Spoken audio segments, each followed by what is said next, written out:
Hi Mark, great as always to meet up with you over the Christmas period and continue working on the game. The swing's transformed without a shadow of a doubt, and it's starting to look much tidier. More importantly, it's producing a much tighter shot pattern.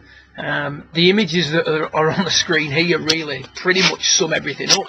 It's almost like we don't have to put words to this. The key pieces that we need to work on really are really, as you see laid out there. You've got to max out that idea of the Frosbury flop. You've got to introduce the extension rather than what we see on the bottom left, which is at the start of the work that we've done in this most recent period, where the hips were just sliding forward towards the target a little bit.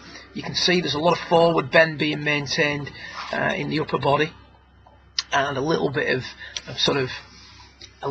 forward bend being maintained in the pelvis as well, which we don't actually see from that view.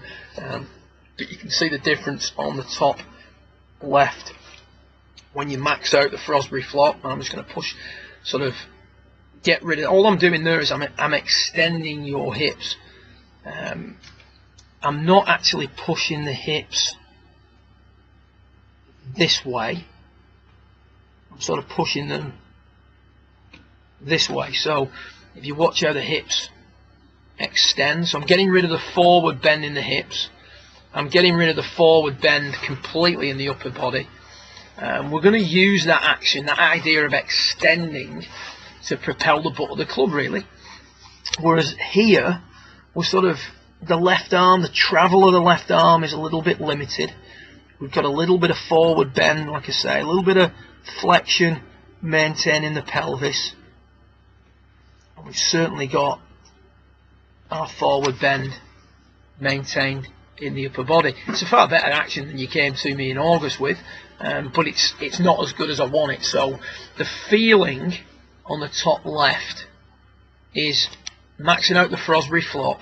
That's the feeling that we want to help improve the backswing. Now if we look at what happens after we've done this, I think this is possibly, from face on anyway, one of the best swings you've made whilst I've been filming you anyway.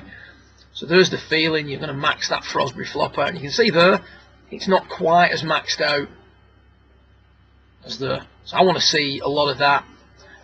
Get the Steve Elkington footage up on YouTube. That would be a great one for you, where Faldo doesn't really know what the hell's going on in the commentary. So there's the feeling. In fact, maxing out the Frosbury flop. And then when it came to the shot, if we take a little comparison between these two P4 positions. Now, that was basically two swings. Well, not even two swings, because the first footage was swing 36 on the bottom left. Swing 37 that I videoed was just you rehearsing the Frosbury flop. So this is the first ball you've hit with the feelings or with that thought in mind, where we max out the Frosbury flop and then we just go ahead and make the swing. And look at the difference in the amount the left arm has travelled. Look at the distance in the degree of shoulder turn that we've got at the top of the backswing there as well. So we'll just put a few lines on there now. Shoulders have travelled much further. Left arm has travelled dramatically further. The hips are working differently. Look how much more the hips have turned, and when the hips are turning, they've got to come out of flexion, so we're obviously extending more. You can see there's more extension in the thoracic as well here than what we had before. So the whole thing is extending much more. But the big improvement there is obviously the distance the arms travel, the left arms travel without lifting off the rib cage, is going to allow you to potentially create more power. Now on the way through, there's the eye line going and the left arm bending. I've sent you the stills across as this as a comparison. The eye line doesn't go as quick. The left arm doesn't bend as much. The stills are really good, but we didn't really put it on video, which is a shame, so we might as well look at it now. how much different the hip action is as we're coming into impact. Left hip still visible. Look at the condition of the hips at impact on those two swings. Now, have you slid your hips more? We certainly didn't work on any linear movement. Have your hips turned more on the way back? Yes. And therefore, when we turn them on the way through, it's not as pronounced. It's not overriding all the other good stuff that you do. So, completely different position at impact. If you then run that through, we wanted you to stop a little bit quicker rather than continuing to turn and chase after it. And again, look at the difference in the condition of the hips on the way through, looking much more tucked rather than flex forward into the finish. So again, max out the Frosbury flop. I'm just going to take that back to your rehearsal swing. A lot of good stuff happens because of this, but really the only change that we make is that sort of idea there is you trying to do it, and then I'm just pushing your hips sort of forward towards, almost towards the ball. So we're moving the hips on this line and stretching the spine off, and that is the exact opposite of what we see at the start of the session. So that's the feeling that I want you to try and create. In regards to driver, we work this in. This is with an improved backswing. We can see the club stuck behind us at P6. So one of the goals is we want to realign the club at 6 and exit lower. And the drill that we gave you for this, and this is a shot that you need to learn, like I said yesterday, you need to own this shot.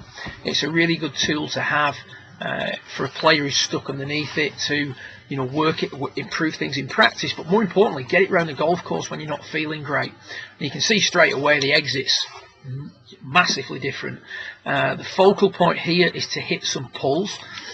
We developed this as the session went on, and one of the things I'd love to see you do between now and when we get together next is hit a spectrum of pulls, or have the ability to hit a spectrum of pulls where we've got the cane about 20 feet out in front of us, hit a little pull, hit a medium-sized pull, and hit a big pull. But take control of that, do it on purpose, and have the ability to go through the ranges of shots to give you the feels and exits that you're looking for on any given situation. We touched on that yesterday. You took a camera, you took a quick shot of it on your dad's camera, so you can, obviously you've got that to take away with you. But the drill here is to continuously maintain pressure point 4 under the left arm, really squeeze it tight, hit a medium-sized pull, and stop quick. And the type of pull we want, we use Formby's first tee shot as an example, wind off the left. We want to sort of aim it up the left hand side and just keep it up the left hand side. So just a slight pull when you're working on this drill, probably on those three, on that pull spectrum, probably the middle one of the three would be ideal whilst you're working this in. And you can see when you do that, it lowers the exit and it gets the club in a slightly, well, in a lot different alignment at P6. You can see how much less behind you the club is.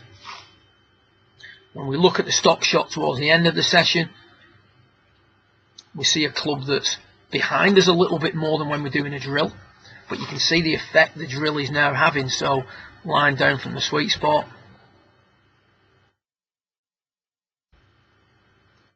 and bear in mind that you're not trying to hit a pull on this particular shot. This is towards the end, and I've just asked you to hit just your stock little shot down there.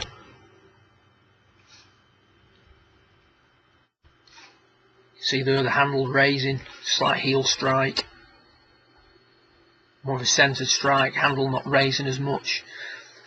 Forearms, left forearm high on this one, left forearm and right forearm a little bit more level on that one, which is good. Or good for you anyway. Hitting out at it too much, but a little bit less, resulting in a slightly lower exit. So you can see there that the drill is starting to have an effect. So what this swing needs is more of this, what we see on the top right. Pressure point 4 maintained. Hit a pull, stop quick.